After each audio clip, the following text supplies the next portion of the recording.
As you can imagine, I actually have to go to the store because some of the items. And here we have the chocolates, we have the granita cheese, we have the macaroni elbow, and we have the eggs. While you're in the store, there's several different brands you can choose from. They have this particular brand, and that's the large ones, and they have different kinds in terms of elbow macaroni, in terms of which brand will interest you. The favorite one I like to pick, that I've seen my mom use for years, will be the elbow macaroni one. I like how it's shaped, and it's a lot easier because I've been cooking with it for a while. So we're gonna go ahead and we're gonna get this, and it also says non-GMO modified, which is pretty cool. So since we already have that, we can go ahead and check that off the list.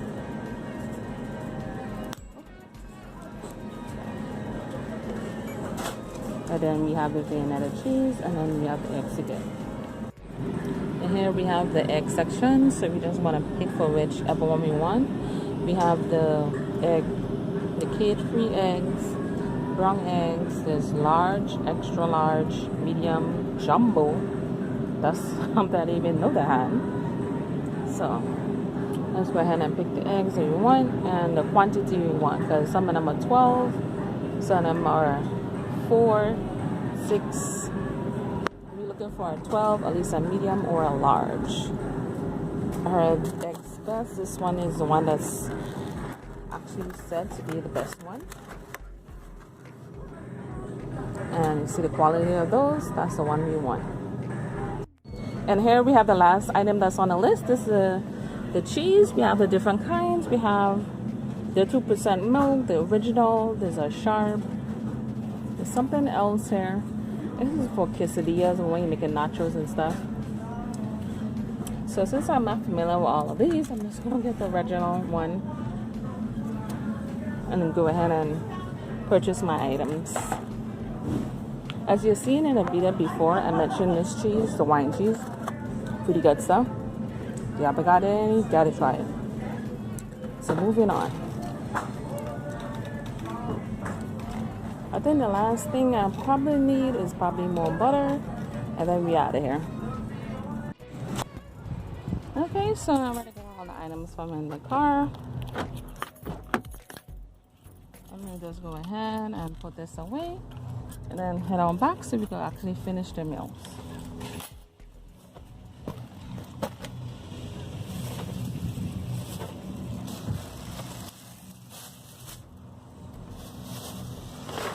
All the groceries I bought just to finish up what I was planning to make, because apparently I didn't have everything that was needed, but now I do. And here we have the chicken breasts. It's individually packaged. It actually came from the store looking like that. As you can see, we just open up the top and then we just take out the chicken breasts, and then we actually have some vinegar here. We have the white vinegar. These are actually the ingredients here we'll be using. We have the garlic powder, the adobo with the salt, onion powder, and paprika. Then we also have a bag of thyme. So what we want to do is just take the vinegar. We have some water already here. We're just going to pour in some of that right into the water. And then we're going to actually add the chicken breast to that. That way we could go ahead and we can clean that. If you don't want to take it from the package and then just throw it on the fire and pour your seasoning, you actually have to clean it.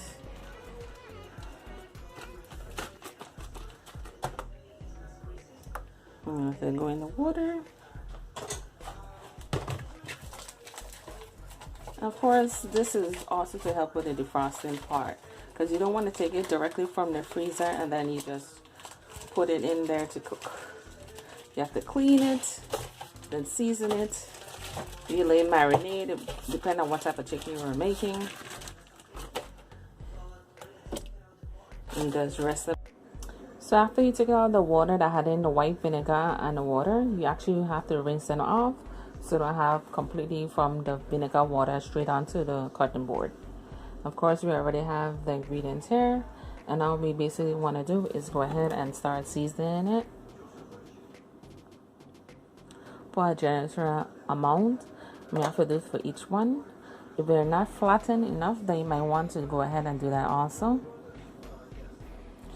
And you just want to make sure it's completely covered with the rest of the seasonings.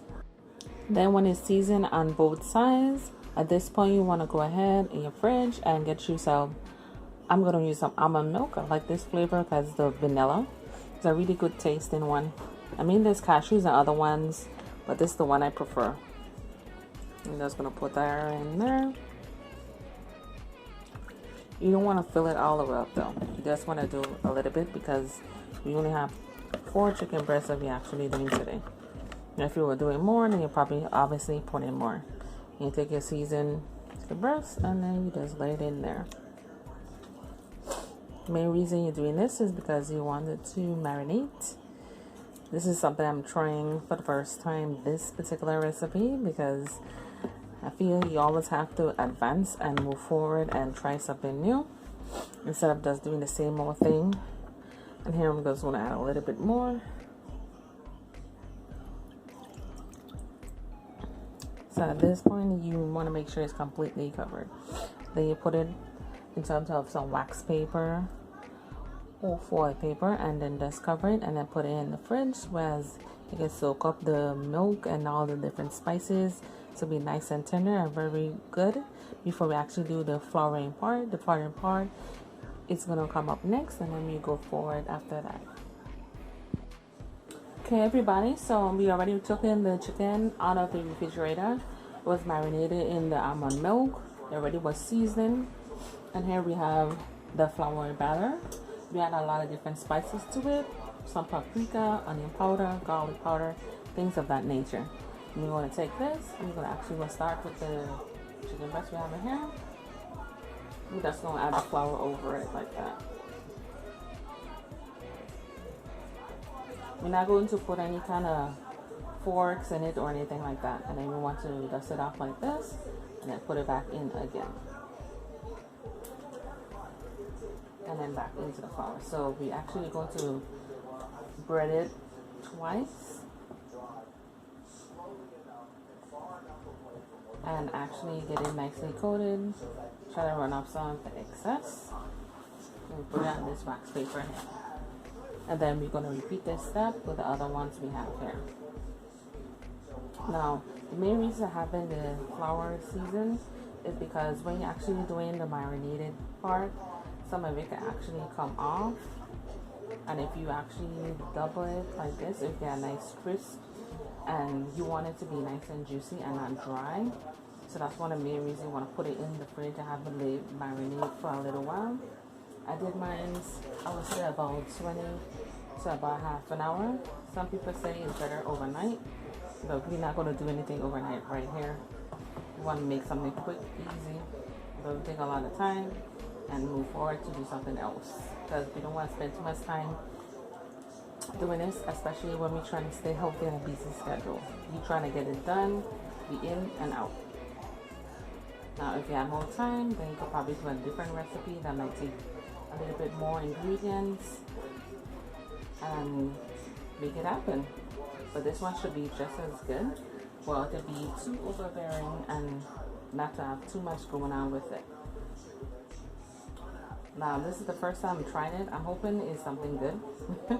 I see other people done something similar, but never the whole chicken breast like that.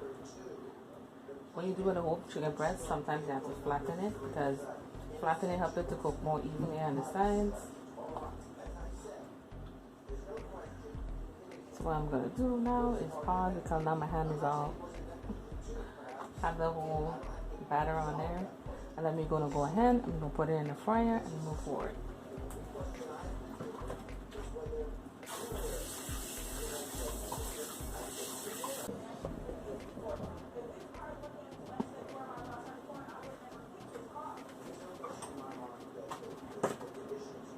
Let's get to the good part, the part where we actually start to cook it.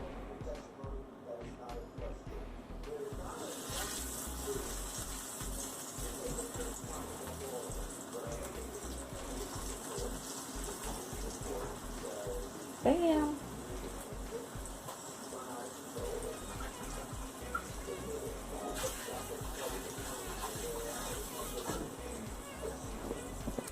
quite a bit of breading, so I had to wash my hands again. And as far as the temperature, you want a medium temperature. You don't want it too high because you don't want to get it cooked completely on the outside and the inside hasn't even started to cook. So that's why you don't want it in a high fire. As you can see, we're just gonna wait and give it some time for it to cook. Remember, it's double breaded, so it's not gonna be cooked right out the bat. It's gonna take a few minutes, especially because of the temperature we have it to.